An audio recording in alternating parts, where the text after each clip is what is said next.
நீங்க தனியா உட்கார்ந்து மன உளைச்சலுக்கு வைத்தியம் பார்க்குற வரைக்கும், இதயத்தை குணப்படுத்துறதுக்கு கடவுள்கிட்ட கெஞ்சி மன்றாடும் வரைக்கும் உங்களுக்கு உங்க வலி தெரியாது. நீங்க யாரையுமே பழி வாங்க தேவையில்லை. அந்த நபருக்கு நீங்க உண்மையா இருந்திருந்திருந்தா இனி அவருக்கு நீங்கள் இல்லை என்பதே அவருக்கு பெரிய தண்டனை தான். நீதான் என் உலகம் என்று சொன்னவர்கள் உங்களை விட்டு பிரிந்து போகும்போது உங்களை பற்றிய புகார்களை எடுத்து அடுக்கி வைப்பார்கள். அதில் உங்கள் தவறுகளின் பட்டியல் நீண்டு கொண்டே போகும். சில பேரிடம் உங்கள் சொந்த கதையை, சோகக்கதையை, அநியாயத்தை நீங்கள் சொல்லாத வரைக்கும் நீங்கள் எப்படியெல்லாம் ஏமாற்றப்பட்டீர்கள் என்பது உங்களுக்கே தெரியாமல் போயிருக்கும்.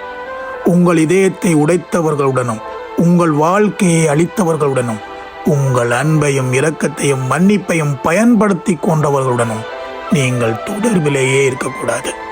அவர்கள் உங்களை அணுகுவதற்கே தகுதியற்றவர்கள்.